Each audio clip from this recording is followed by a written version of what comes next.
You guys can keep clapping a few more seconds. No, I'm just kidding. It's such an honor to be here today. I get to share the stage with so many talented CEOs, co-founders, entrepreneurs, actors, and actresses, and many of their work is known all throughout the world. And then there's me. I make people sweat for a living. And I know it's not the most glamorous thing to do, but I love what I do. I work as a personal trainer at this gym called Diakati. I think it's the best place in the world. And I also teach group fitness with this fitness startup called Dryft. We built the world's first mobile fitness studio. One of the reasons why I love what I do is because my clients' stories become my stories. I'll always remember one of my first clients ever. Her name was Rebecca. What surprised me about Rebecca was that her goal was not to get super toned. She wasn't trying to get ready for hot girl summer. She wasn't trying to build a peach emoji booty. Her goal was to do her first push-up ever. So for an entire month, we did whatever it took to get there. It was like this rocky montage. And then on that last day of that month, she went down nice and slow and controlled. And it might have taken her about 5 minutes, but she got her first push-up ever. And I knew that was a moment I'd remember for the rest of my life. One of my favorite clients is Azar Hashem. Her and her husband Khaled trained with me about 2 times per week. And when Azar first started training with me, she could barely even do some yoga movements because her shoulder was so hurt. And now here's a video of her doing a deadlift at 175 pounds. She weighs about 100 pounds, so that's 1.75 times her body weight. So it's super impressive, but I think my favorite part about that is this last little bit at the end. If you didn't catch that, I'll show you right over here. Boom. It's like this look of surprise, where they're so surprised at what they're capable of. They're so surprised by their strength. And I live for those moments. But one of the most peculiar things about life is that we can have so many moments that build us up. We can have so many highlights that build us up.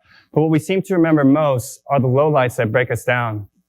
In September of 2018, I was doing photography at this Montessori preschool, and I was hired there to kind of capture the Montessori experience where all these kids are running around playing these games, they're learning how to learn, all these kids were helping each other out, and it was this beautiful experience. But after that, I got a text from one of my old coworkers, and it was about my client, Andrew. It was a photo of him. And Andrew was this awesome guy. He was an accomplished lawyer. He was very successful. He loved working out upper body. Every single day was chest day or arm day. And he was this great Taekwondo martial artist. But it wasn't a photo of him doing anything spectacular. It wasn't a photo of him flexing in the mirror. It was actually a photo of his memorial because Andrew committed suicide. And if you were to look at suicide rates, you would see that there's a crisis of masculinity. So men are dying by suicide at a rate of 3 to 4 times more than women. Of the more than 44,000 people who die by suicide every year, the significant majority of that is male, around 79% of them. It's also the leading cause of death for men under the age of 45 in most developed nations. That's by someone named Jordan Gray at the Good Men Project. So toxic masculinity has so many adverse effects on us as men. Suicide is just the highest level.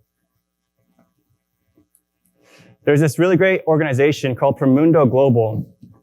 And what they do is they study how toxic masculinity invades our societies, and they create initiatives to change that. Here's one of the facts that they had. 60% of men have been told that a real man should behave a certain way at some point in their lives.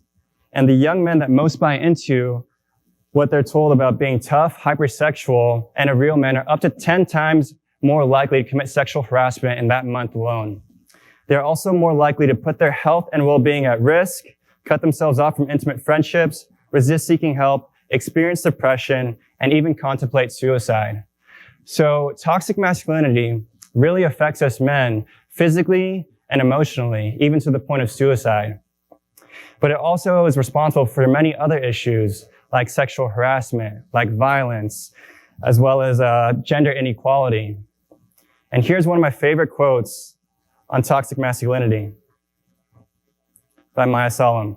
Toxic masculinity is what can come of teaching boys that they can't express emotion openly, that they have to be tough all the time, that anything other than that makes them feminine or weak.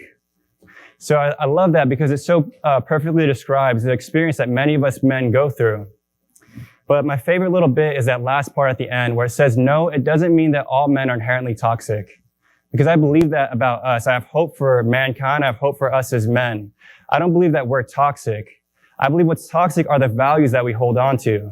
Values like strength, values like success. I feel like that's what's damaging us. If we can redefine those values that we have on masculinity, I believe that we can reshape the way that we act in our society, and we can rethink the thoughts that we even have about ourselves. So I'm still working at becoming a better man every single day, but here are some of the values that I've been changing. So greatness is not about outshining others. Greatness is about helping others find their glow. Let me go back to that real quick. So this is a photo of my mentor and friend, Billy Polson. Billy and his husband, Mike, created the gym that I train out of called Diakati. And it's been rated the best personal training gym in San Francisco for the past 14 years in a row. And Billy's teaching me about greatness.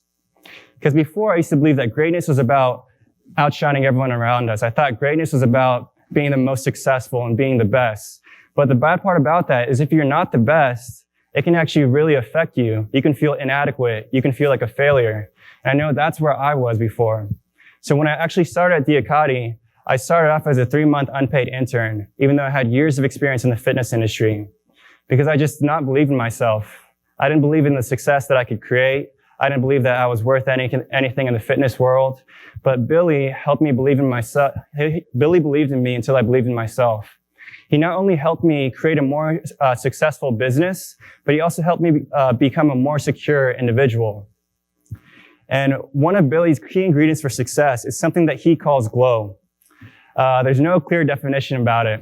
He says it's like this positivity, it's this warmth that brings people to you. What I believe glow is when someone has so much passion for their life and their work that the inner fire inside of them burns so brightly that it exudes into the external world as a glow. So imagine if as men, we focus on not outshining the other people around us, but instead we focus on helping people find the glow and the greatness that's already inside of them. Second one is strength is not about being unstoppable. Strength is about being vulnerable.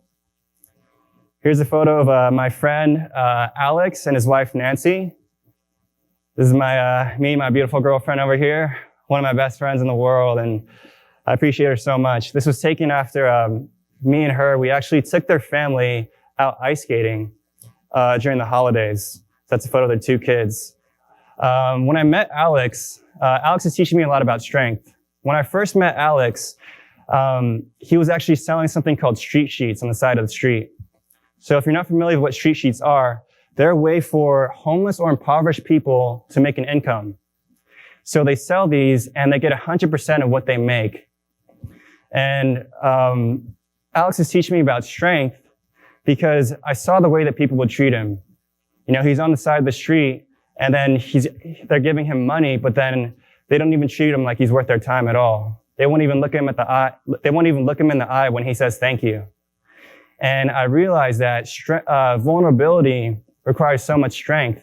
He's just asking for help, and it requires so much strength.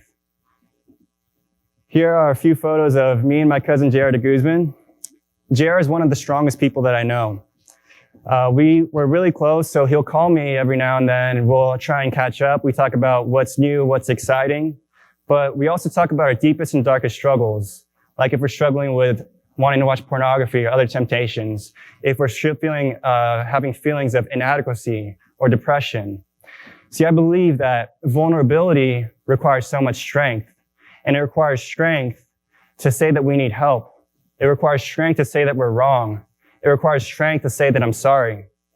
So imagine if as men, we valued vulnerability. I believe that can fully change our relationships with our partners, fully change the relationships with our friends, can fully change our relationships with even our family, everyone else around us. Here's the last value I had. Love is not a sign of weakness. Love is our most powerful gift. And here are 2 photos of me and my mom. She was the best woman I knew. I was this huge mama's boy growing up. So she taught me how to play basketball. Whenever she needed to go grocery shopping, we would do that together. And I even slept by her bedside when I was way too old. It was 7th grade to be exact. I'm not ashamed of that. But on January 15th, 2007, so about 13 years ago, she ended up losing her life. But I would argue that those that she left behind lost so much more. We often talk about her last conscious moments here on earth. So she was in a coma for 3 months, but she was awake for 3 days. That was Christmas Eve, Christmas, and the day after. And I believe that was the greatest gift that God could ever give me. So recently, my cousin Martin and I were talking, and he told me, hey, I'll always remember your mom's last words to me. When he brought her in close, she brought him in close, and she said, I'm so proud of you. You are so handsome. I'm so proud of the man that you're becoming. And these words of love were etched on his heart for eternity, even to this day. But at the same time that he was getting these words that he would never forget, I was going through a regret that I would always remember.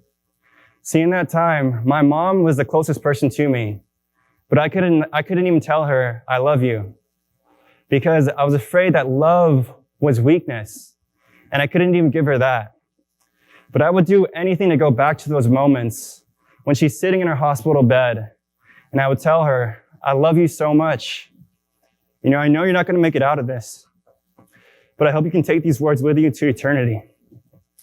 I love you with all my heart, because I believe in the power of love. I believe love can change the world. I believe even words of love will be etched on our hearts for the rest of our lives. Imagine if as men, we chose to value love and to never hold back love again. So I believe toxic masculinity is responsible for so many adverse effects on us as men, on our society. And I believe if we want to move masculinity in a more positive direction, we need to redefine the values that we hold on to make them work for us and not against us. So don't let the words in your life define the way that you live, but instead redefine the words that you want to live by. So men, let's be great, let's be strong, and let's love like there's no tomorrow. Thank you.